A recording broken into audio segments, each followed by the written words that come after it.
You know, what I'm most proud of the community that is Wilberforce University, and I can only speak to our community.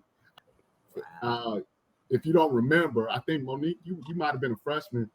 It wasn't social media, so when they were advertising this, it was a big deal that it spread around the way that it spread around.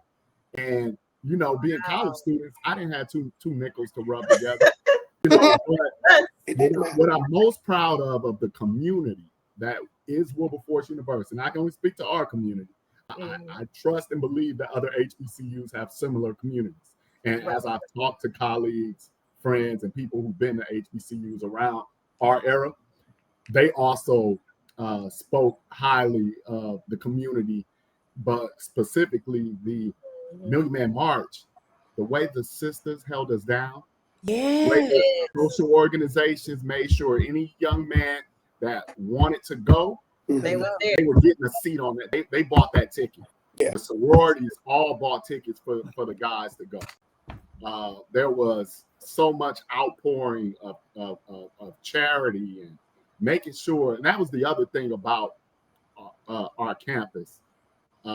There wasn't a whole lot of folks who could just stay in the room, you know. But I remember being there and being so, I was so comfortable.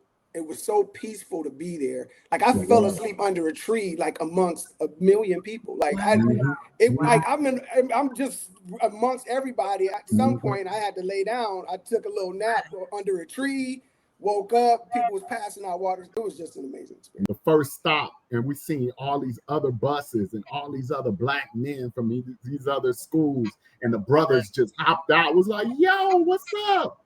Everybody dapping and bro hugs, and just like, man, you know, we only had a little bit of time before, you know, the bus took back off, and all the brothers was like, yeah, we'll see y'all up there, man. Power to the people, you know. Man, that was just that was just one of the beautiful things that Wilberforce gave me, an opportunity to do that.